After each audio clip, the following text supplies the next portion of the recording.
The story of Sir Duncan the Tall. He answered a maiden's call. With a prince he began to brawl. But due to the prince's drawl, inside the lord's hall, he must face the princeling's thrall, and there he took a fall. As he started to crawl, it caused him to bawl that he was no knight at all.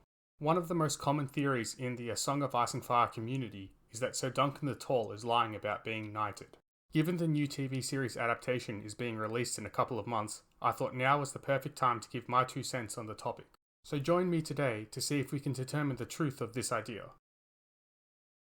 The way I see it, the evidence against Dunk can be broken down into 6 main categories, some of which are actions like Dunk's refusal to knight Raymun and his introduction to Egg, while others are thoughts like Dunk's original plan, his lack of thoughts on being knighted, how he doesn't think of himself as a knight, and his accidental confession. So let us start at the beginning of the story with Dunk's original plan. The Hedge Knight opens with Dunk thinking about what his future holds after Sir Arlan's death. The problem with this is that his thought process doesn't reflect that of a person who has just been knighted.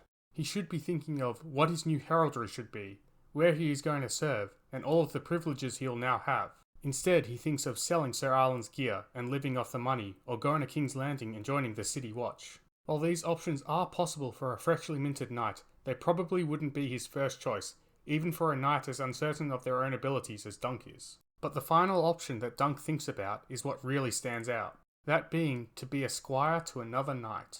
While yes, it is possible that a timid knight might sell their gear and settle down, or a risk-averse knight might take up steady employment as a watchman, there is no possibility that a knight, new or otherwise, would willingly take a step back in their life and go back to being a squire, as the end point of being a squire is to be knighted. Which brings us to our second point, the knighting of Raymun Fossilway. On the brink of his trial, Dunk is a couple of knights short. Raymun has the solution to his problem. If he is knighted, then he can fight alongside Dunk. Now Dunk has seen Raymun fight before, and thinks that Raymun is even better than himself. But as he goes to knight Raymun, something stops him. He states that he shouldn't. Not that he doesn't want Raymun's help, but there's something else. He's called away before he can explain, and is stated to feel relieved and guilty as Lionel Baratheon is knighting Raymun. Now, you could make the case that he feels guilty about putting Raymun at risk, but he doesn't feel that way towards any of the other knights that have come to help him. No, the only reason I can see for him being relieved about not having to knight Raymun is because he isn't a knight himself, and knighting Raymun would therefore make Raymun not a true knight either. And let's talk about this knighting ceremony, as we've seen it several times throughout the series. And if Dunk had gone through it himself, his introduction to Egg would have gone very differently. One key detail that we must remember about our hero is that his name isn't Duncan, it's Dunk. Duncan is the name for him that Egg suggests, and Dunk quickly snatches up on it upon their second meeting. So let us examine this naming event. It starts with Dunk telling Egg his name, Sir Dunk. This causes Egg to erupt with laughter, and Dunk to think that it is a stupid name for a knight. But if Dunk was really knighted, he should have had this epiphany earlier, during his knighting ceremony. As we've seen the knighting ceremony several times before, and it always ends with the line, "Arise, Sir Name." If Dunk was actually knighted, this should have been the first time he heard the name Sir Dunk, and would have thought up a new name then, just like Rolly Duckfield. But instead, he only starts thinking about how absurd his knightly name is when he tells Egg, then immediately starts thinking of a new one. This only makes sense if the first time he tells Egg his knight's name is the first time he's heard it himself, which would only happen if he hadn't been knighted. But let us look at how Dunk thinks back on being knighted. The way the story is written, with Dunk as the POV character, means that we constantly get to hear his thoughts on what's going on. When Dunk thinks back on an event, we get to read his thoughts and memories about it. That is, with the exception of when he talks about being knighted. At that point, we are ripped from Dunk's head and only get to hear what he says happened, rather than the normal what he says and what he remembers happened. Now the question is, why doesn't the author want us to know what Dunk's thoughts are as he recounts the story of him being knighted? I'd argue that it's because Dunk is lying through his teeth at this point, and Mr. Martin doesn't want to give the game away just yet. But if Dunk doesn't think back on him being knighted, does he ever think of himself as a knight?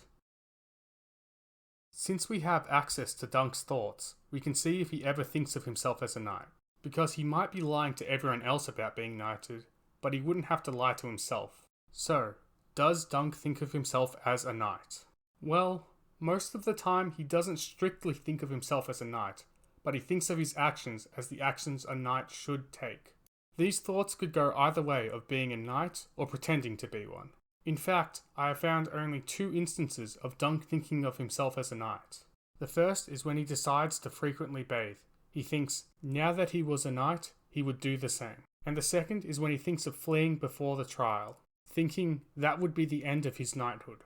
Both of these instances take place well into the story, at a time when he is trying to convince everyone around him that he is truly a knight. These could easily be read as, now that I am posing as a knight, I should take this action, or this would be the end of my fake knighthood.